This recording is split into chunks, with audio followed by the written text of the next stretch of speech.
ನಮಸ್ಕಾರ ಸ್ನೇಹಿತರೆ. ಒಂದು ದೇಶವನ್ನು ಯುದ್ಧದಲ್ಲಿ ಸೋಲಿಸಲು ಲಕ್ಷಾಂತರ ಸೈನಿಕರು ಬೇಕಾಗಬಹುದು. ಆದರೆ ಆಸ್ಟ್ರೇಲಿಯಾ ಜನರ ನಿದ್ದೆ ಕೆಡಿಸಲು ಕೇವಲ 24 ಮೊಲಗಳು ಸಾಕಾಗಿದ್ದವು. ಹೌದು, ನೀವು ಕೇಳಿದ್ದು ನಿಜ. ಈ ಚಿಕ್ಕ ಮುದ್ದಾದ ಮೊಲಗಳು ಒಂದು ದೇಶದ ಕೃಷಿ, ಅರಣ್ಯ, ಪರಿಸರ ಮತ್ತು ಆರ್ಥಿಕತೆಯನ್ನು ನಾಶದ ಹಂಚಿಗೆ ತಳ್ಳುತ್ತಿವೆ. ಆದರೆ ಹೇಗೆ? ಇಂದು ನಾವು ನೋಡಲಿರುವ ಕತೆ ಮಾನವ ಇತಿಹಾಸದಲ್ಲೇ ನಡೆದ ಅತ್ಯಂತ ವಿಚಿತ್ರ ಮತ್ತು ಭಯಾನಕ ಪರಿಸರ ವಿಪತ್ತು. 1859 ಆಸ್ಟ್ರೇಲಿಯಾದ ವಿಕ್ಟೋರಿಯಾ ರಾಜ್ಯದಲ್ಲಿ ಒಬ್ಬ ಶ್ರೀಮಂತ ಬ್ರಿಟಿಷ್ ವಲಸಿಗ ಥಾಮಸ್ ಆಸ್ಟಿನ್ ಇಂಗ್ಲೆಂಡ್ನಿಂದ 24 ಯುರೋಪಿಯನ್ ಮೊಲಗಳನ್ನು ತನ್ನ ಎಸ್ಟೇಟ್ಗೆ ತರ್ತಾನೆ. ಅವನ ಉದ್ದೇಶ ತುಂಬಾ ಸರಳ: ಬೇಟೆಯಾಡೋದಕ್ಕೆ ಸ್ವಲ್ಪ ಮೊಲಗಳಿದ್ದರೆ ಮಜಾ ಅಂತ. ಅವನು ಆಗ ಹೇಳಿದ ಒಂದು ಮಾತು ನಂತರ ಇತಿಹಾಸದಲ್ಲಿ ತುಂಬಾ ಪ್ರಸಿದ್ಧವಾಯಿತು: a few rabbits can do little harm. ಆದರೆ ಅವನ ಆ ಒಂದು ತಪ್ಪು ನಿರ್ಧಾರ ಇಡೀ ಆಸ್ಟ್ರೇಲಿಯಾ ಖಂಡದ ಪರಿಸರವನ್ನೇ ತಲೆಕೆಳಗಾಗಿಸಿತು.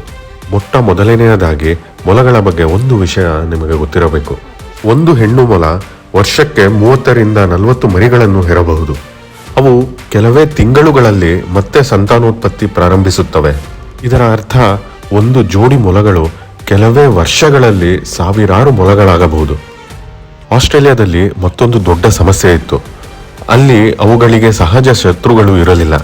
ಅಂದರೆ ಅಲ್ಲಿನ ಸ್ಥಳೀಯ ಅಥವಾ ನೇಟಿವ್ ನರಿಗಳು ಅಷ್ಟಾಗಿ ಇರಲಿಲ್ಲ, ತೋಳಗಳು ಅಷ್ಟಾಗಿ ಇರಲಿಲ್ಲ, ಮೊಲಗಳನ್ನು ನಿಯಂತ್ರಿಸುವ ದೊಡ್ಡ ಪ್ರಾಣಿಗಳೇ ಅಷ್ಟಾಗಿ ಇರಲಿಲ್ಲ.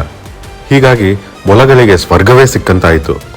ಹಸಿರು ಹುಲ್ಲು, ವಿಶಾಲವಾದ ಜಮೀನು, ಯಾರೂ ತಡೆಯುವವರಿರಲಿಲ್ಲ.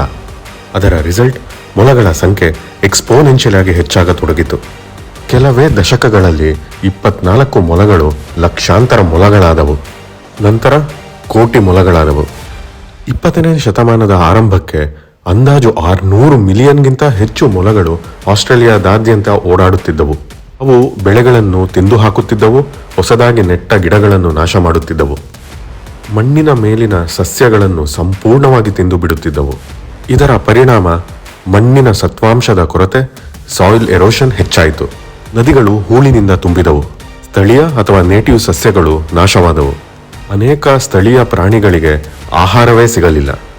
ರೈತರು ಲಕ್ಷಾಂತರ ಡಾಲರ್ಗಳಷ್ಟು ನಷ್ಟ ಅನುಭವಿಸಿದರು. ಹಾಗಾಗಿ ಒಂದು ದೇಶ ಒಂದು ಚಿಕ್ಕ ಪ್ರಾಣಿಯ ವಿರುದ್ಧ ಹೋರಾಡುತ್ತಿತ್ತು.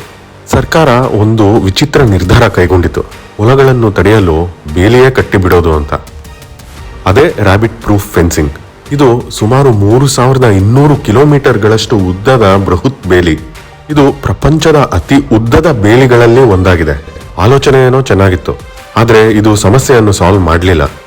ಮೊಲಗಳು ಬೇಲಿಗಳ ಸಣ್ಣ ರಂಧ್ರಗಳ ಮೂಲಕ ನುಗ್ಗಿದವು. ಕೆಲವು ಬೇಲಿಯ ಸುತ್ತಲೂ ಹೋದವು. ಇನ್ನು ಕೆಲವು ಮೊಲಗಳನ್ನು ಅಲ್ಲಿನ ಜನರೇ ಇಲ್ಲೀಗಲ್ ಆಗಿ ಬೇಲಿಯ ಒಳಗೆ ತಂದರು.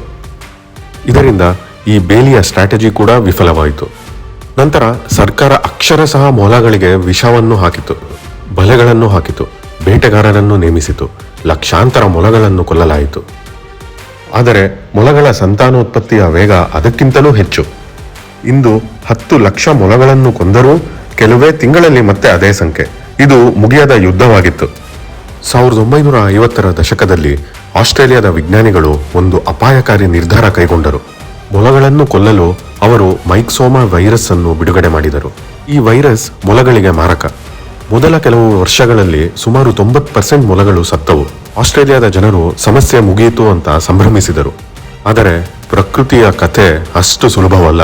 ಬದುಕುಳಿದ ಕೆಲವು ಮೊಲಗಳು ಈ ವೈರಸ್ಗೆ ಪ್ರತಿರೋಧ ಅಥವಾ ಇಮ್ಯುನಿಟಿಯನ್ನು ಬೆಳೆಸಿಕೊಂಡವು. ಅವು ಮತ್ತೆ ಸಂತಾನೋತ್ಪತ್ತಿ ಆರಂಭಿಸಿದವು.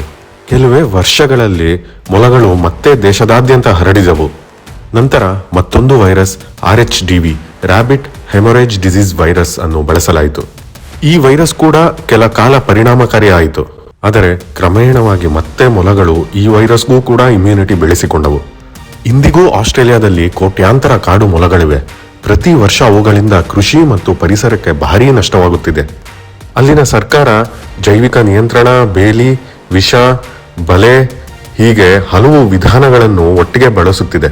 ಈ ಮೊಲಗಳ ವಿರುದ್ಧ ಹೋರಾಟ 150 ವರ್ಷಗಳಿಂದ ಮುಂದುವರಿಯುತ್ತಲೇ ಇದೆ. ಈ ಕಥೆ ಮನುಷ್ಯರಿಗೆ ಒಂದು ದೊಡ್ಡ ಪಾಠ ಕಲಿಸುತ್ತದೆ. ಪ್ರಕೃತಿಯಲ್ಲಿ ಚಿಕ್ಕ ತಪ್ಪು ಎನ್ನುವುದು ಕೆಲವೊಮ್ಮೆ ಇರುವುದೇ ಇಲ್ಲ. ಒಬ್ಬ ವ್ಯಕ್ತಿ ಕೇವಲ ಮನೋರಂಜನೆಗಾಗಿ ತಂದ 24 ಮೊಲಗಳು ಒಂದು ಇಡೀ ದೇಶದ ಪರಿಸರ ವ್ಯವಸ್ಥೆಯನ್ನು ಶಾಶ್ವತವಾಗಿ ಬದಲಾಯಿಸಿದವು. ಇಂದು ವಿಜ್ಞಾನಿಗಳು ಇದನ್ನು ಜಗತ್ತಿನ ಅತ್ಯಂತ ದೊಡ್ಡ ಇನ್ವೇಸಿವ್ ಸ್ಪೀಸೀಸ್ ಡಿಸಾಸ್ಟರ್ಗಳಲ್ಲಿ ಒಂದೆಂದು ಪರಿಗಣಿಸುತ್ತಾರೆ. ಒಂದು ಪ್ರಾಣಿಯನ್ನು ಅದರ ಸಹಜ ಪರಿಸರದಿಂದ ಹೊರಗೆ ಬಿಡುವ ಮುನ್ನ ನಾವು 100 ಬಾರಿ ಯೋಚಿಸಬೇಕು, ಏಕೆಂದರೆ ಪ್ರಕೃತಿ ಯಾವ ತಪ್ಪನ್ನೂ ಮರೆತಿರುವುದಿಲ್ಲ. ಈ ಕಥೆ ನಿಮಗೆ ಆಶ್ಚರ್ಯ ತಂದಿದ್ದರೆ ತಪ್ಪದೇ ಕಮೆಂಟ್ ಮಾಡಿ.